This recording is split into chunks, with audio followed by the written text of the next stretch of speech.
Boa noite a todos. Muito obrigado pela presença. É uma grande alegria estar mais uma vez aqui no CEVEL, Casa Espírita Vida e Luz de Botucatu. Hoje, dia 28 de agosto de 2023, 19 horas. E o tema que estamos trazendo hoje para a nossa reflexão é ética espiritual.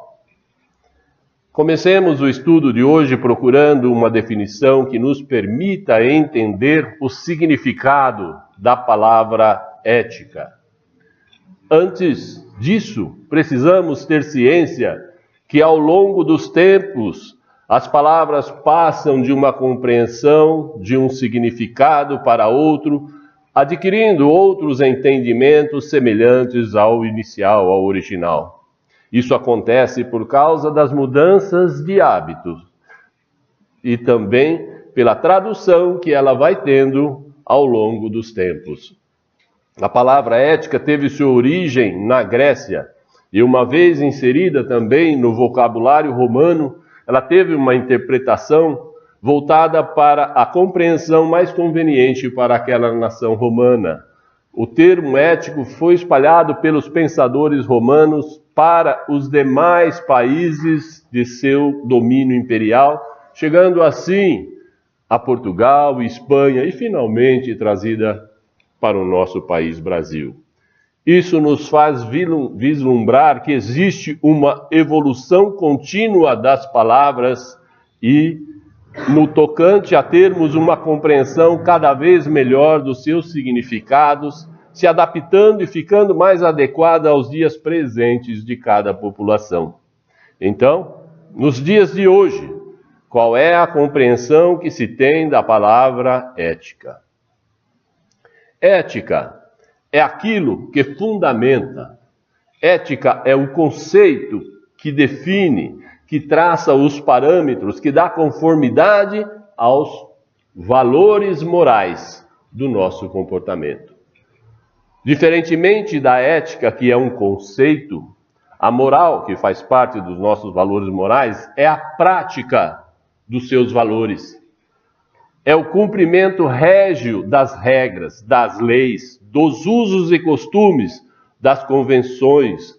A moral é a prática dos tratados e das tradições culturais.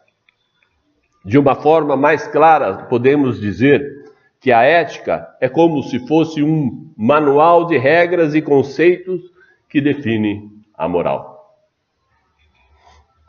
Apesar de muitos pensarem que a ética e a moral são a mesma coisa, convém esclarecer que elas coincidem muito nas interpretações uma com a outra, mas elas não têm o mesmo significado.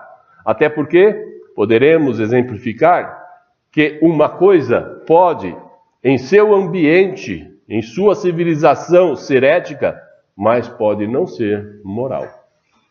Pode-se assim dizer que a ética humana é cultural, pois o que é ético em uma civilização pode não ser ético em outra. Sabemos, por exemplo, que em algumas culturas, um homem pode desposar uma menina em idade infantil. Isso pode ser ético naquela nação, mas não pode ser moral. Na carta de Paulo aos Coríntios, ele definiu bem ética quando disse: tudo me é permitido, mas nem tudo me convém. O filósofo e escritor Mário Sérgio Cortella, ele define ética como o conjunto de valores e princípios que usamos para definir três grandes questões na nossa vida. Se eu quero, uma. Se eu devo e se eu posso. Então, a interpretação dele é assim: eu quero, mas não devo. Eu devo, mas não posso. E eu posso, mas não quero. Com base nessas três questões, quando é que eu me sinto ético usando esse parâmetro? Quando é que eu me sinto em paz de espírito? É quando aquilo que eu quero, eu posso e eu devo. Quando fecha As 3 questões. Seguindo nessa mesma senda, os 3 filtros de Sócrates, como ficaram conhecidos, são um exemplo de bom uso da razão. Grande parte de nossas reações cotidianas são impensadas e nos causam problemas. Então, podemos sempre usar os filtros para submeter nossas atitudes ao crivo da razão, tornando nossas reações mais cuidadosas e talvez até mais sábias. Ou pelo menos iremos evitar muitos problemas. Isso não deixa de ser um tipo de sabedoria que eleva a nossa moral. Os 3 filtros de Sócrates são verdade, bondade e utilidade. Gravem bem, verdade, bondade e utilidade. Certa feita, um homem esbaforido chegou a Sócrates e, sussurrando-lhe no ouvido, disse: escuta, na condição de teu amigo, tem alguma coisa de muito grave que eu quero te dizer. O sábio falou: espera, você já passou o que vai me dizer pelos 3 filtros? O outro: 3 filtros? Estranhou o visitante. Sim, meu caro, 3 filtros. Observemos se a tua confidência passou por eles. O primeiro filtro é a verdade. Tens certeza absoluta que tudo aquilo que pretendes me comunicar é verdadeiro? Bom, não posso afirmar que é verdadeiro. Ok, de certo, então peneiraste o assunto pelo segundo filtro, que é o filtro da bondade. Você julgas que isso vai ser bom para mim ou para você? Ah, isso não. Bom não é. Muito pelo contrário. Ah, replicou o sábio. Recorramos então ao terceiro filtro, o da utilidade. E notemos, o proveito que tanto te aflige. Vai ser útil? Questionou o sábio. Útil? Ah, também não vai ser útil. Bem, rematou o filósofo, se o que tens para me falar não é verdadeiro, não é bom e não é útil, esqueçamos o problema e não te preocupes com ele, já que nada valem em verdades que não são benéficas e nem proveitosas para nós.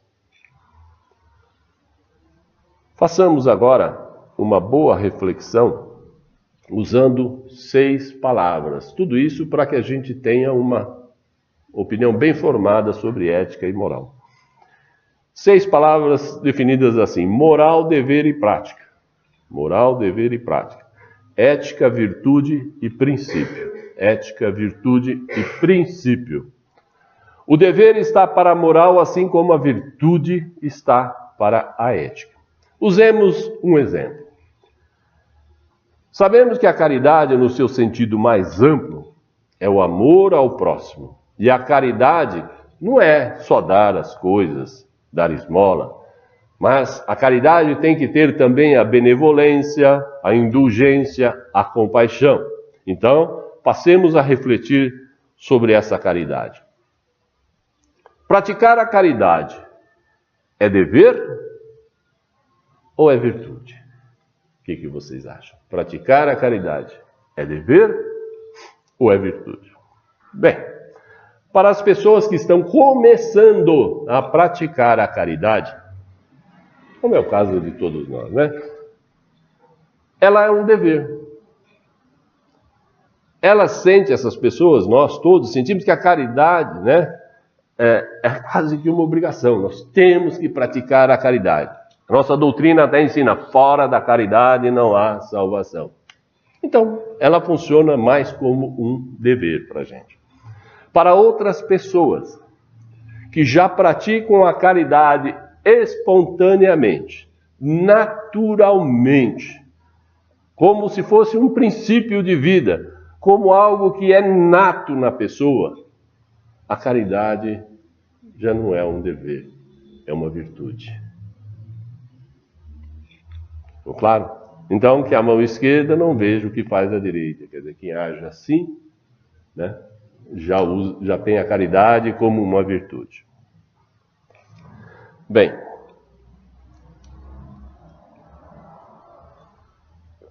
Uma vez que já estudamos razoavelmente o entendimento do que é ética, passemos agora a nos dedicar ao significado da palavra moral. E para isso, nada melhor do que lançarmos mão dos ensinamentos das leis morais segundo o Espiritismo. Lembrando que o Espiritismo é uma ciência e é uma filosofia espiritualista que ensina a moral. Essa moral não é senão a moral cristã, a moral que está escrita no coração de todo ser humano. E é a de todas as religiões e de todas as filosofias, porque a moral cristã pertence a todos os homens. Mas, desvinculada de todo o fanatismo, de toda superstição, de todo espírito de seita ou de escola, a moral cristã, fora disso tudo, ela resplandece em toda a sua pureza. E é nessa pureza que a moral cristã aure toda a sua grandeza, toda a sua beleza, de sorte que a primeira vez que a moral nos aparece revestida de um brilho tão majestoso e tão esplêndido. O objetivo de toda moral cristã, como é o caso da moral espírita, é de ser praticada. O objetivo da moral cristã, como é o caso da moral espírita, é dela ser praticada, pois sem a prática ela não existe. A moral espírita nos ensina a suportar a desgraça sem desprezá-la. Nos ensina também a gozar a felicidade sem a ela nos apegarmos demais. A nos rebaixar sem nos humilhar. Nos ensina também como nos elevar sem nos ensoberbecer. E coloca-nos acima dos interesses materiais, sem por isso estigmatizá-los com o aviltamento, sem desprezá-los. Entre as leis divinas, algumas regulam o movimento e as relações da matéria bruta. Estas são as conhecidas leis da física, fala das matérias. Seu estudo, então, pertence ao domínio da ciência dos homens. As outras leis divinas dizem respeito particularmente ao próprio homem e às suas relações com Deus e com os seus semelhantes. Compreendem as regras da vida do corpo físico e também as regras da vida da alma no mundo espiritual. Estamos agora falando das leis divinas chamadas leis morais. Allan Kardec faz, no Livro dos Espíritos, na pergunta 621, e ele pergunta para a espiritualidade: onde está escrito as leis de Deus? E o Espírito de Verdade lhe responde: as leis divinas estão escritas na nossa consciência. As leis divinas estão na nossa consciência. Aí ele continua: mas uma vez que o homem traz em sua consciência a lei de Deus, que necessidade então tem que nós a fiquemos revelando? Aí ele responde: é que as pessoas a teriam esquecido ou desprezado. Deus quis que elas lhe fossem lembradas. Deus facultou a certos homens a missão de revelar a sua lei? Deus permitiu a alguns homens fazer isso?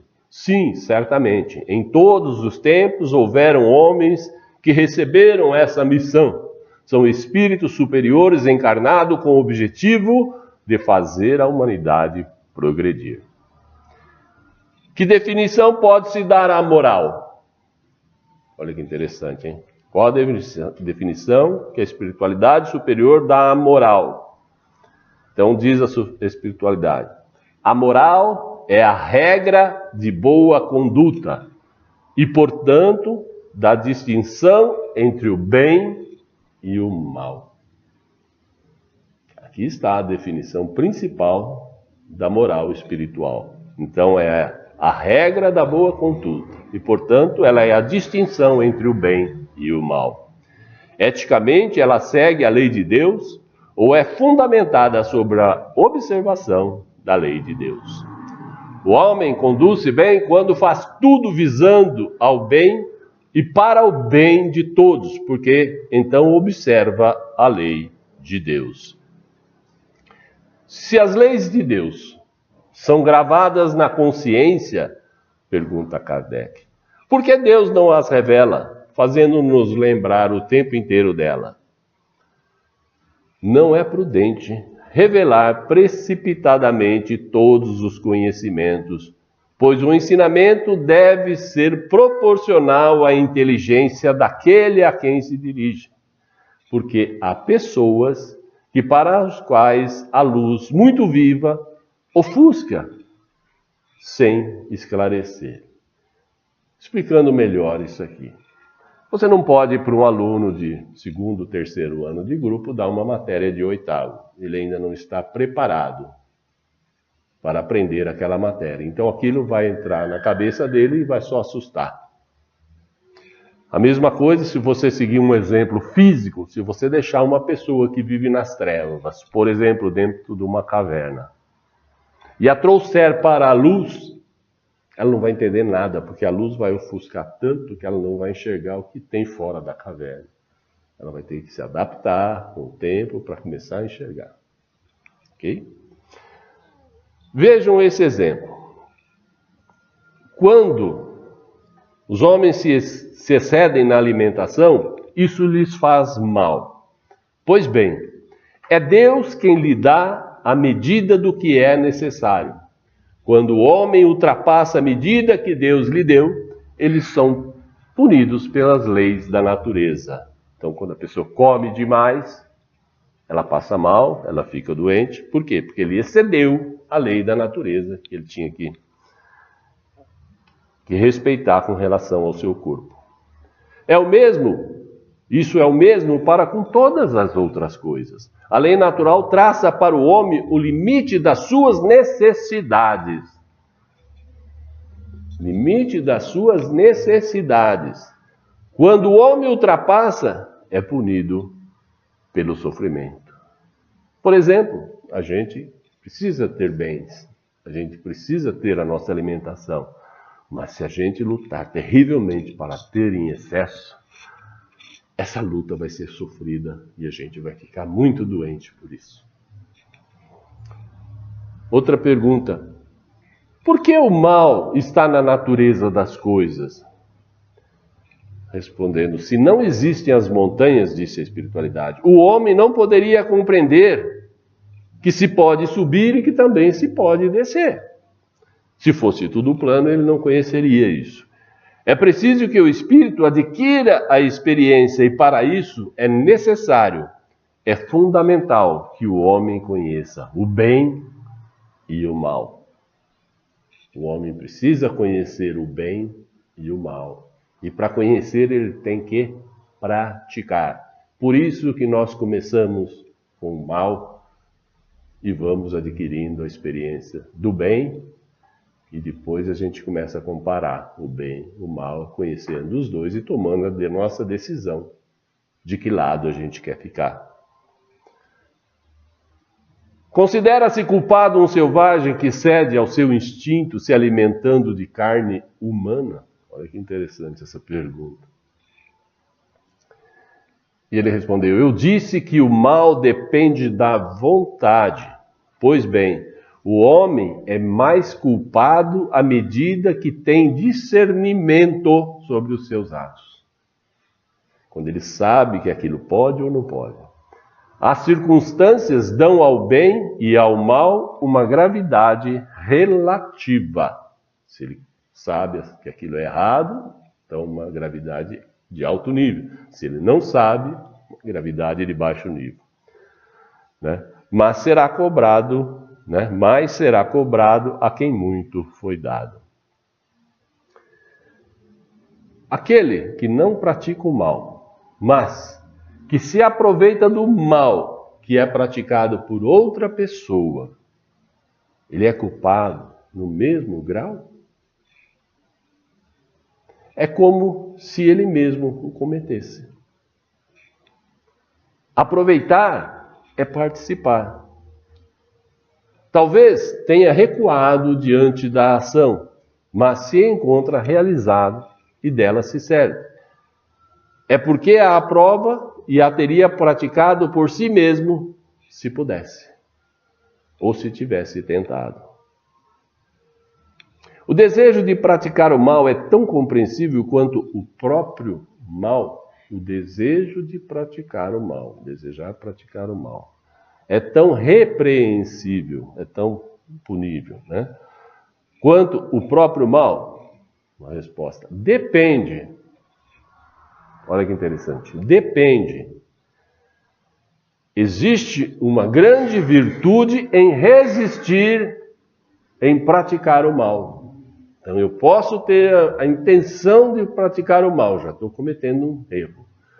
Mas se eu resistir, eu reconsiderar e eu me controlar e não praticar o mal, porque eu mudei de ideia e não quis praticar o mal, eu estou praticando uma virtude de ser resistente, resiliente. Mas, se eu não pratiquei apenas por uma falta de ocasião para praticá-lo, aí o homem é culpado, sim.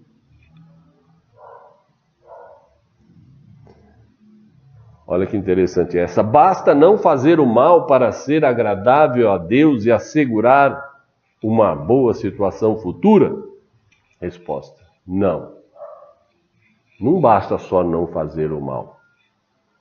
Tem gente que fala, não faço mal para ninguém, né? Eu estou com Deus. Não. Não basta só não fazer o mal. É necessário fazer o bem. No limite das próprias forças. Olha isso.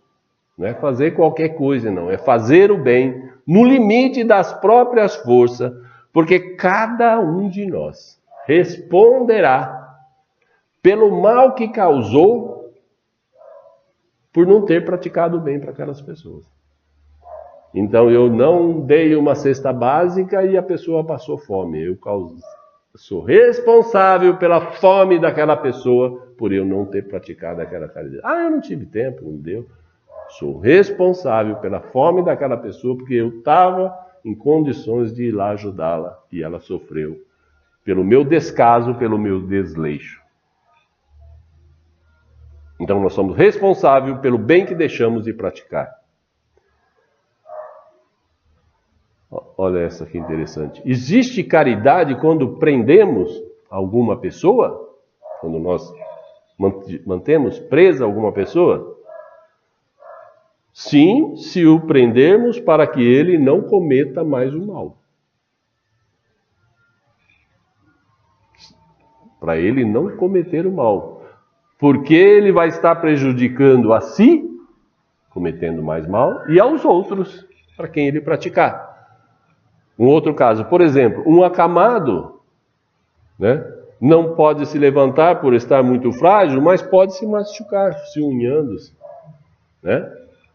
Então, se a gente amarrar as mãos dele, manter ele preso na cama, não é maldade, é caridade, para que ele não se machuque. Da mesma forma, um criminoso perigoso, se o aprisionarmos, vejam bem, sem ódio, sem raiva, estaremos fazendo uma caridade para que ele não cometa mais o mal, prejudicando os outros e a ele mesmo. Então a gente pode intervir na prisão de alguém que vai fazer mal a outras pessoas, mas sem ódio, sem raiva, sem vingança, apenas como um instinto de defesa e de proteção. Ok? Então, como nós podemos notar, a moral baliza os comportamentos que nós devemos ter nas nossas atitudes, nas nossas atividades. Ficou claro? A moral baliza os comportamentos que devemos ter nas nossas atitudes e nas nossas atividades. Fazer o bem Sempre que a gente começa a fazer o bem, começa por algum interesse. Quero parecer bonzinho, todo mundo faz, eu vou fazer também, né? Vou liberar minha consciência, é por algum motivo.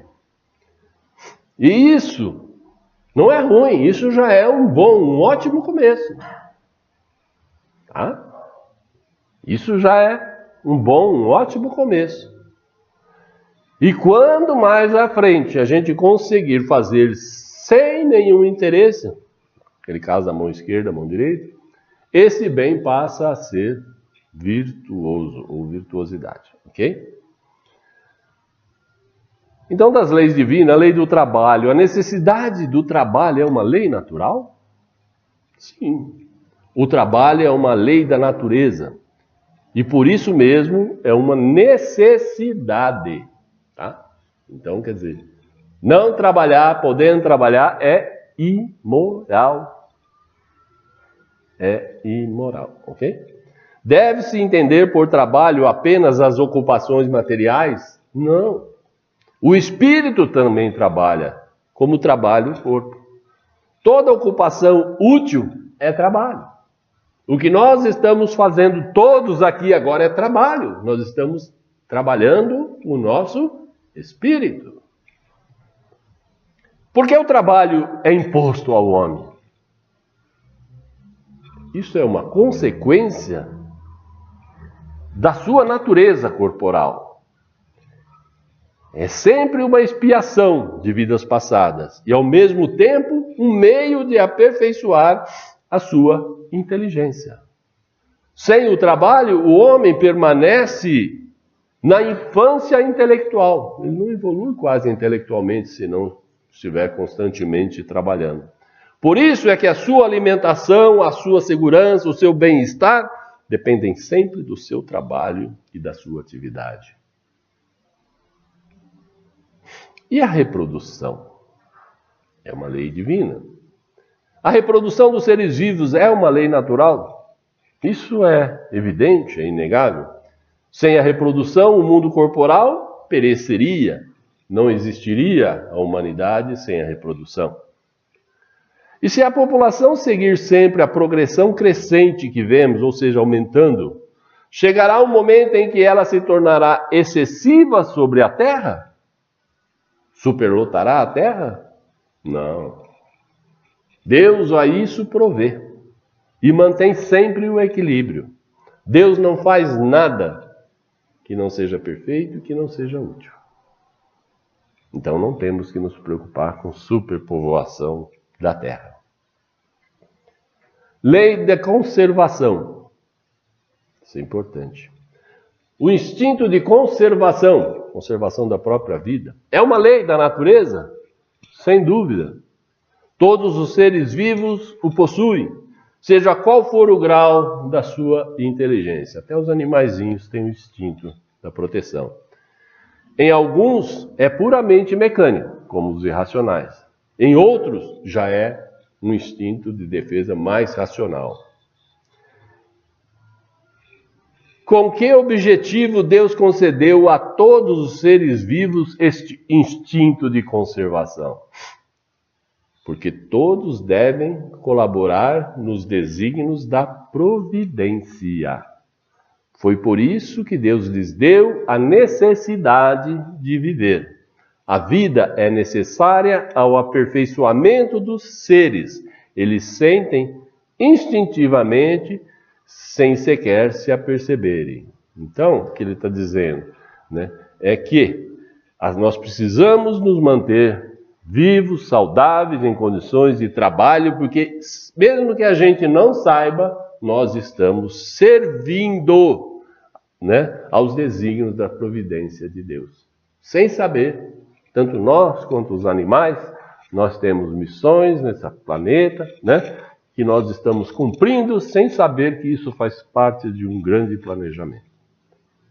Então, por isso que a gente tem que se manter, né, preservado.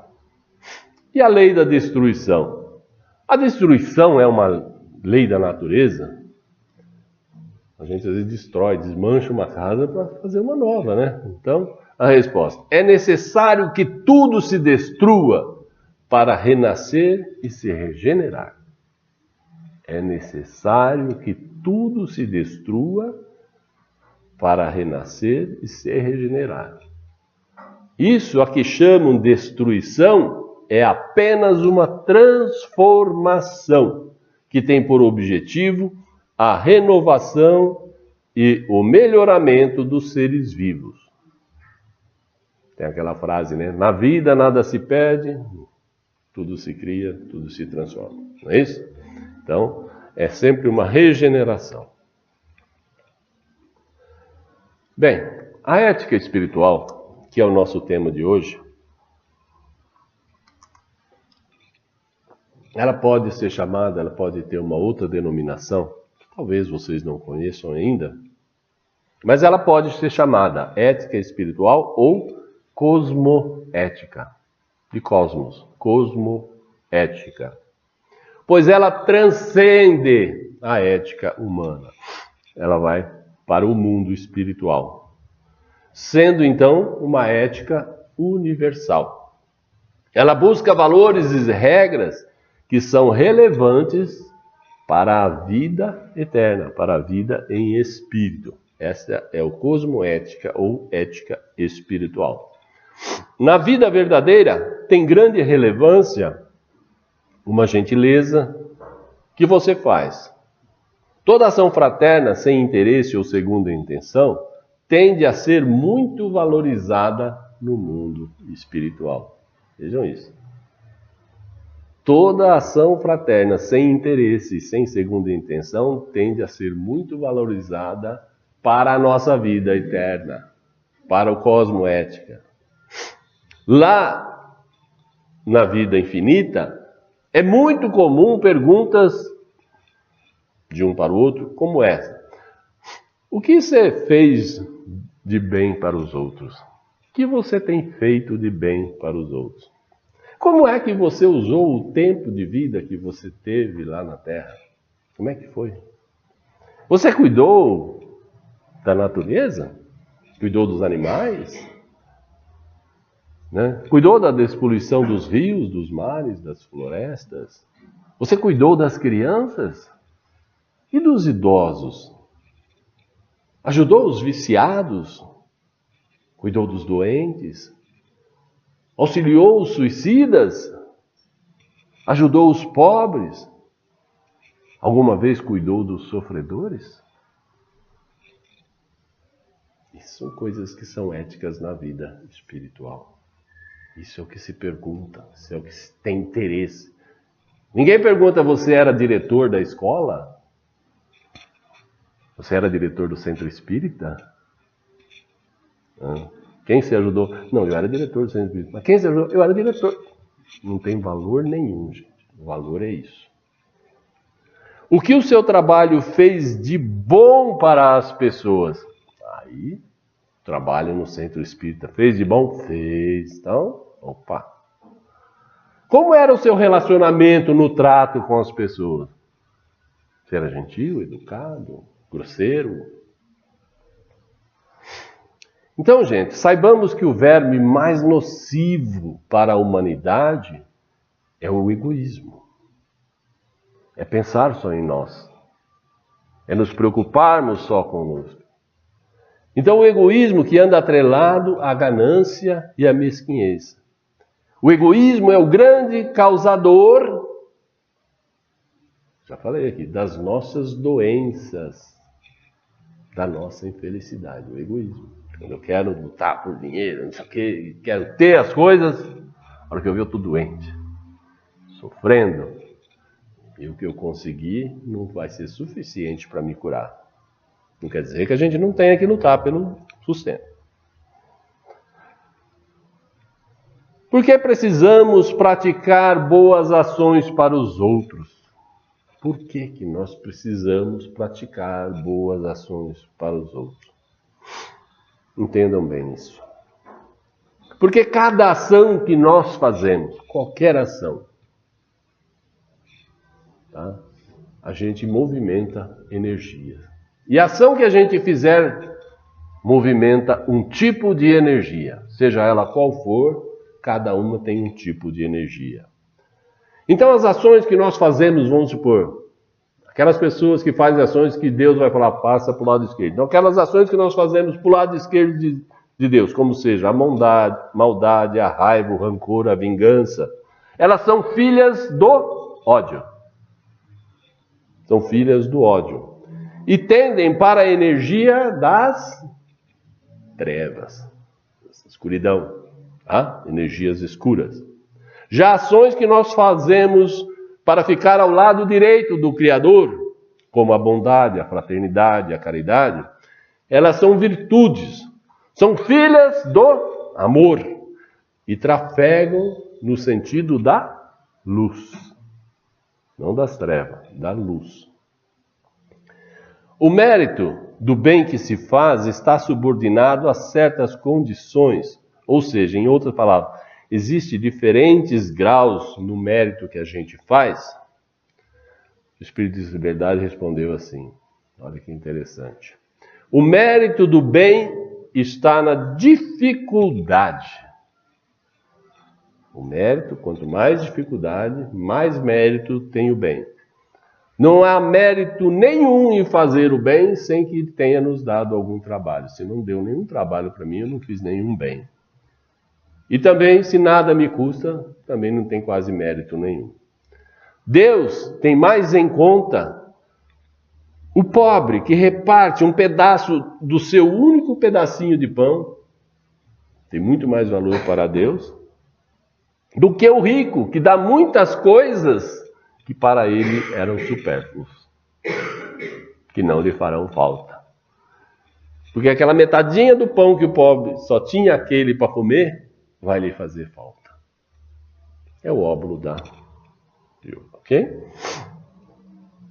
Agora, depois de tanto falarmos de ética, de moral, fica uma pergunta, mas qual é a vantagem que a gente ganha com isso? Qual é a vantagem de sermos éticos? Ou cosmoéticos, sermos éticos, pensando na vida espiritual, vivendo aqui a vida espiritual. Qual é a vantagem? Bom, a gente precisa entender, antes de responder isso, né? O que é uma lei natural? A lei natural é a lei de Deus, todos sabem. E ela é a única necessária para a felicidade do homem. Olha isso. Então, as leis de Deus são as únicas que nos levam à felicidade, não existem outras. É o único caminho para a felicidade. Elas lhe indicam, essas leis lhe indicam o que deve ou não fazer.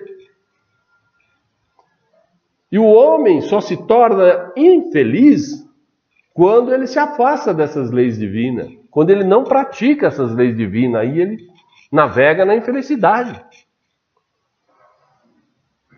Entendamos isso. Sabemos que Deus é a inteligência suprema. E a vida que Ele nos deu, a vida eterna, ela é perfeita. Deus planejou tudo perfeitamente, tudo que Ele faz é perfeito. Então o Criador sabe que todos nós buscamos por muitas coisas, todos nós. Luta por isso, quer aquilo, quer isso, quer aquilo, tá? Mas qual é a principal das nossas buscas? Alguém sabe? Qual é a principal busca que nós temos? Alguém quer arriscar? Felicidade. Isso, muito bem. Ok? Todo mundo concorda? O que nós buscamos é a felicidade. E Deus sabe disso, né? O Criador sabe que todos buscamos por muitas coisas, mas a principal delas é, sem dúvida nenhuma, a busca pela felicidade. Deus, na certeza disso que nós buscamos, Ele condicionou que a gente só encontraria a felicidade através dessas leis naturais.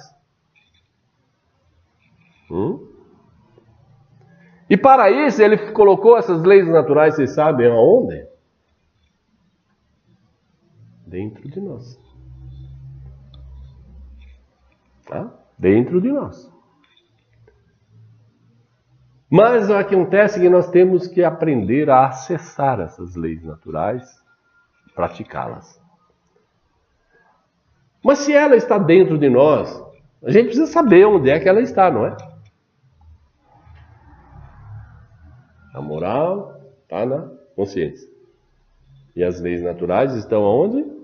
No nosso coração.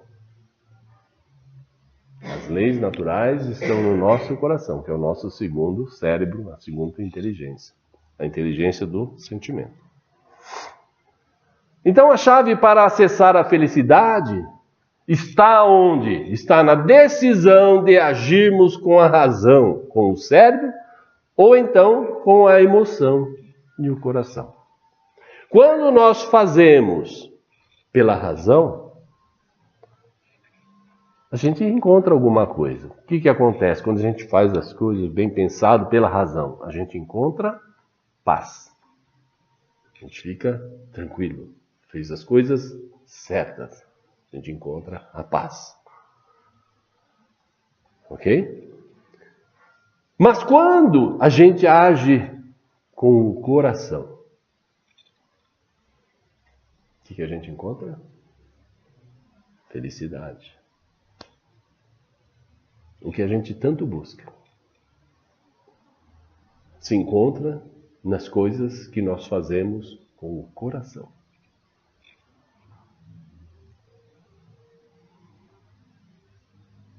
Então eu vou refazer a pergunta: qual é a vantagem de fazer uso do cosmoética ou da ética espiritual? É a vantagem de adentrarmos os caminhos para chegar até a tão sonhada felicidade. E o que eu tenho que fazer para isso? Eu tenho que escolher se eu quero ficar com Deus ou com Mamon. Mamon é o Deus material, dinheiro, riqueza, beleza. E Deus é o Deus do amor. Então eu tenho que escolher qual deles eu quero. Não, já disse Jesus que não podemos ter dois deuses. Se a gente fala, não, eu amo Deus e amo Mamon, amo a riqueza, quer dizer, eu não amo Deus, eu amo o outro. Porque eu ainda não larguei do Mamon, então eu amo o Mamon. E eu quero, indo já pelo encerramento, finalizar, quero pedir permissão para contar aqui uma passagem do nosso querido irmão Chico Xavier. Como é bom as coisas do Chico. Acontece que essa passagem tem tudo a ver com o que nós falamos até agora. Tudo a ver.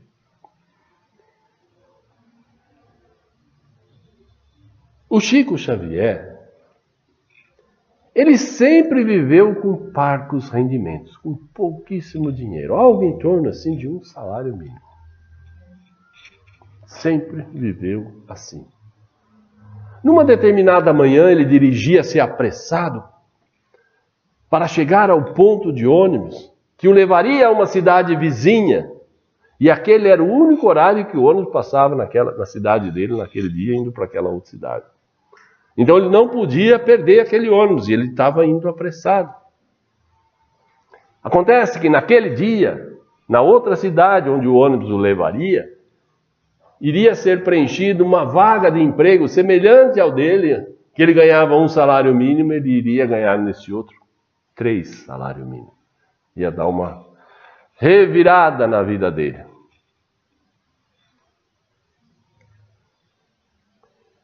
Mas uma quadra, um pouco mais antes dele chegar no ponto de ônibus, um menino distante, lá longe, começou a gritar, chamando-o efusivamente: Chico! Chico! E o menino erguia os bracinhos, o Chico ouviu, olhou, e o menino vinha correndo em direção ao Chico. O Chico parou, olhou para o ponto de ônibus, olhou para o menino. O menino vinha vindo rápido, mais que podia, e ele decidiu esperar pelo menino. O menino chegou e se jogou nas pernas do Chico, abraçou as pernas do benfeitor com todas as suas forças. chegou a imobilizar o Chico. O Chico não conseguia nem se mexer. Depois de Chico olhar amorosamente para aquele menino tão carinhoso, Chico ergue os olhos e vê o ônibus passando. E seguiu viagem o ônibus. E lá tinha ido embora a oportunidade que ele esperou por anos de ter um salário, um soldo um pouco melhor. Estava perdendo ali uma chance inusitada. Mas sem se lamentar, Chico abaixou novamente o olhar para o menino abraçado às suas pernas. O garoto, com o coração inflado de amor, ergueu uma mãozinha e lhe ofereceu uma flor.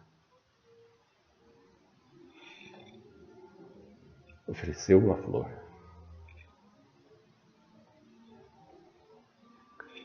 Diz o Chico, com todo o seu amor, que esse foi o maior presente que ele recebeu em toda a sua vida. Ali, diz o Chico, naquele momento sublime, Chico teve a plena certeza que ele tinha escolhido a Deus e não a Mamon. Chico escolheu ali, naquela hora, a ficar eternamente com Deus e deixar de lado Mamon. Chico diz que naquele momento ele descobriu verdadeiramente o que é sentir felicidade. Naquele momento que Chico sentiu de verdade o que é felicidade. Que Deus abençoe a todos. Jesus os ilumine. Muito obrigado.